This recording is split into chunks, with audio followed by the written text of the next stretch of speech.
तो कल्पना कीजिए एक ऐसे इंसान की जिसने एक विशाल डिजिटल मीडिया अंपायर खड़ा कर दिया हो, हम्म। जिसके पास लाखों की ऑडियंस हो, जो हर महीने लाखों रुपए कमा रहा हो, और सबसे बड़ी बात, जिसने अपनी पूरी पारिवारिक पृष्ठभूमि को ही बदल कर रख दिया हो। बिल्कुल। जब हम ऐसी सफलता की कहानी सुनते हैं तो दिमाग में सबसे पहले क्या आता है? हाँ, मतलब आमतौर पर लोग सोचते हैं कि कोई बड़े शहर का टेक जीनियस होगा। जिसके पास लेटेस्ट मैकबुक हो, हाई स्पीड इंटरनेट हो और शायद कुछ इन्वेस्टर्स का पैसा भी हो। एग्जैक्टली। लेकिन आज हम जिस सोर्स मटेरियल पर डीप डाइव करने वाले हैं, the digital alchemist, Ravi's journey from tea to tech, उसका मुख्य किरदार रवि नाम का एक लड़का है। और हैरान करने वाली बात यह है कि जब उसने ये सब शुरू किया, तब उसके पास अपना खुद का एक स्मार्टफोन तक नहीं था। ये वाकई चौंकाने वाला है। हाँ, एक छोटे से गांव का लड़का जो अपने पिता की चाय की दुकान पे काम करता था। आज का हमारा मिशन यही है, ये समझना कि कैसे इस लड़के ने बिना किसी संसाधन के सिर्फ अपनी सीखने की भूख के दम पर अपनी पूरी दुनिया बदल दी। मैं कहूंगी कि ये कहानी सिर्फ एक व्यक्ति की सफलता तक सीमित नहीं है। अगर हम इस पूरी यात्रा को ध्यान से देखें तो ये डिजिटल अर्थव्यवस्था के काम करने के तरीके का एक जीता जागता केस स्टडी है। वो कैसे? थोड़ा समझाइए। देखिए, दशकों से हम मानते आए हैं कि कुछ बड़ा करने के लिए कैपिटल यानी पैसा सबसे जरूरी चीज है।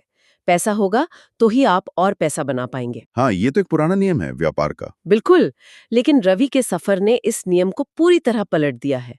आज के डिजिटल युग में पारंपरिक संसाधनों से ज्यादा अहमियत स्किल्स की है। अब आपकी सबसे बड़ी संपत्ति आपका बैंक बैलेंस नहीं है, बल्कि आपकी ऑब्जर्वेशन स्किल्स हैं। तो चलिए इसे थोड़ा अनपैक करते हैं।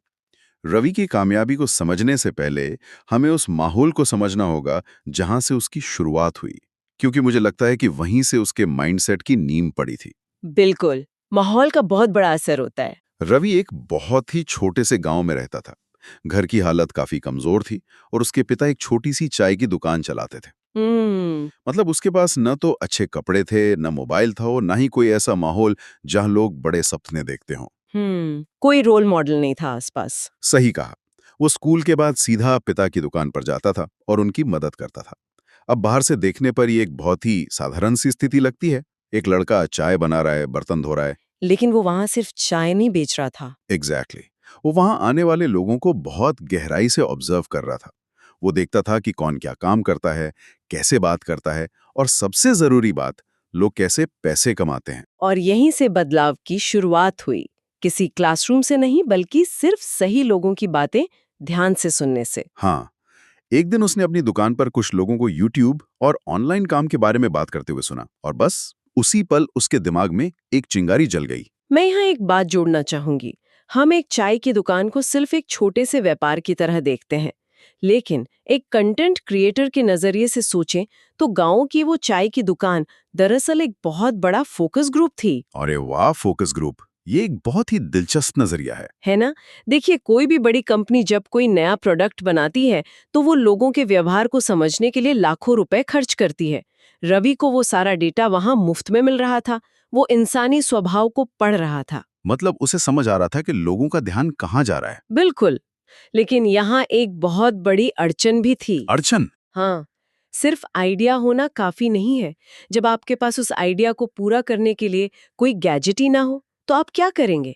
रवि के पास अपना स्मार्टफोन तो था ही नहीं। हाँ, और यहीं से उसकी असली परीक्षा शुरू होती है। ये वो हिस्सा है जो मुझे इस कहानी में सबसे ज्यादा इंप्रेसिव लगा। तो उसने क्या किया? उसने रोज अपने एक दोस्त से उसका फोन मांगना शुरू किया, और वो भी सिर्फ 1 घंटे के लिए। सिर्फ 1 घंटा? हाँ, सिर्फ 60 मिनट। उस 1 घंटे में वो फ्री वीडियो देखता था, और वो वीडियो मनोरंजन के लिए नहीं होते थे।